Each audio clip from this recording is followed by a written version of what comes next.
dia juga bisa sembahyang sunnah atau zikir atau apa. Nolongin orang. Jangan azan, sembahyang sunnah, langsung diajar sama qomat. Tungguin. Yang lagi di jalanan, yang lagi ngojek, ya.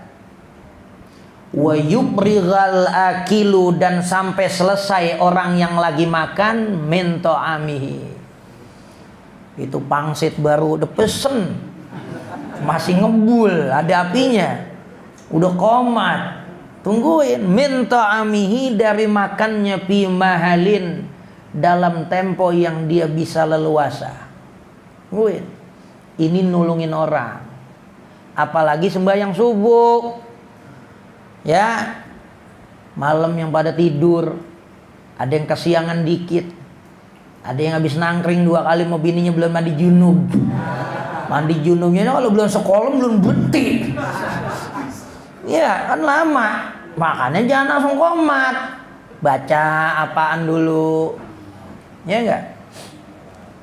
Sampai Al-Imam Ibnu Taimiyah baina azan wal iqamah, itu banyak amalan-amalan salaf ya, bahkan amalan Rasulullah, antara azan sama qomat sebelum sholat diperintahin oleh Rasulullah SAW membaca tasbih malaikah, ya, subhanallah wa bihamdihi subhanallahil azim astaghfirullah. Nah, itu dibaca 100 kali, disebut tasbihul malaikah, yang kata Nabi wa biha yurzaqun, gara-gara tasbih malaikat seadanya makhluk yang ada di bumi Allah kasih rezeki. Makanya yang ngalamin susah dalam urusan rezeki, dia amalin antara azan habis qobliyah sebelum qomat ngerjain sembahyang subuh, dia baca subhanallah wa bihamdihi subhanallahil azim astaghfirullah 100 kali, ya.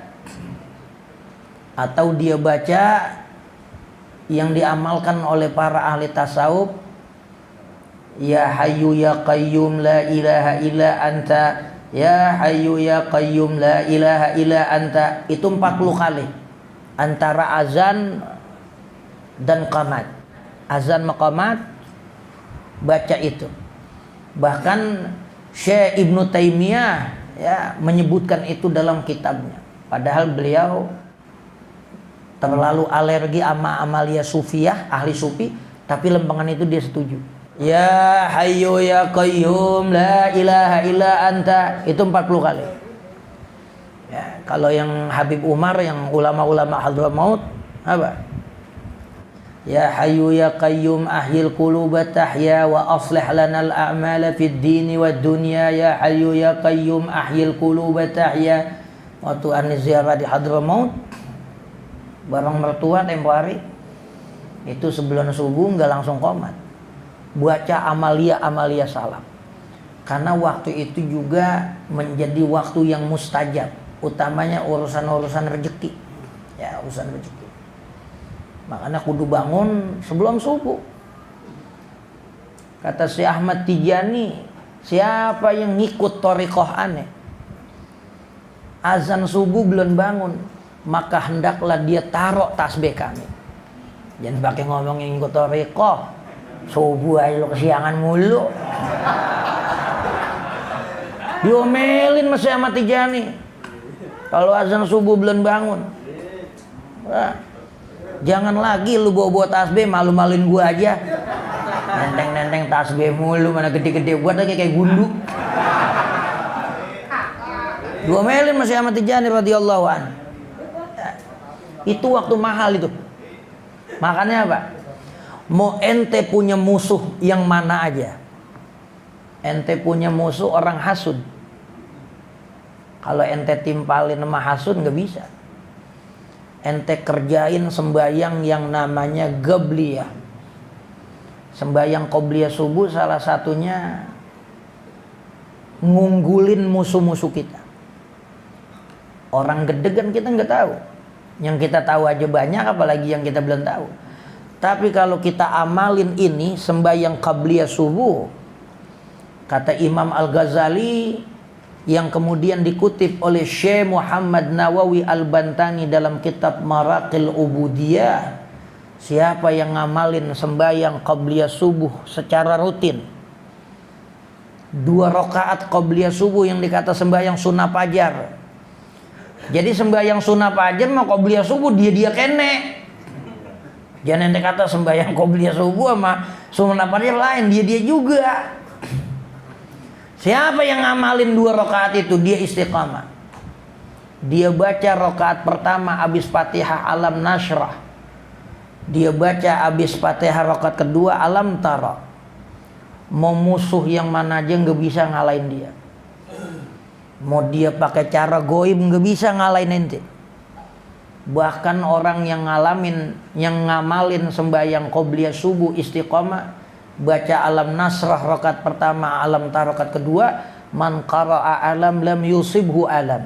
Siapa yang baca man qara'a alam alam, siapa yang baca Alam Nasrah ma Alam Tara qabliyah subuh, lam yusibhu alam, maka orang itu nggak bakal kena penyakit. Ya, keutamaan sembahyang yang mahal.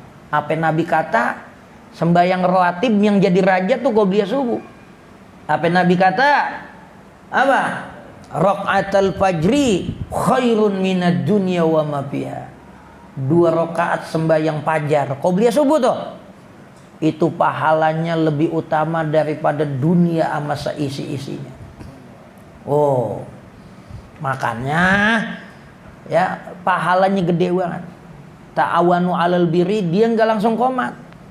Dia persilahkan orang ngamalin. Dan bahkan riwayat yang kita baca di Al-Muwatta kan ada riwayat yang Nabi ngerjain sembahyang subuhnya di akhir.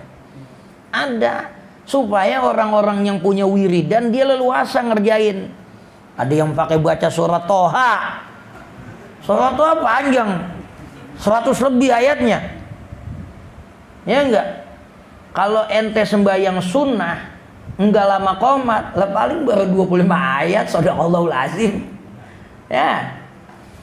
Surah Toha juga surah yang memiliki keutamaan besar dalam urusan rezeki. Surah Toha tuh disebut nama Nabi Musa sampai 17 kali. Kisah yang paling panjang Nabi Musa. Makanya yang lazim baca surah Toha, selain rezeki, dia bakal Allah kasih kemenangan dalam hal apapun. Karena Nabi Musa namanya disebut apa 17 kali dalam surat Taha. Biasanya diamalin qabliyah subuh. Habis sembahyang qabliyah subuh sebelum azan subuh. Itu waktu mahal itu. Karena saya Ahmad Tijani bener-bener ngomong begitu.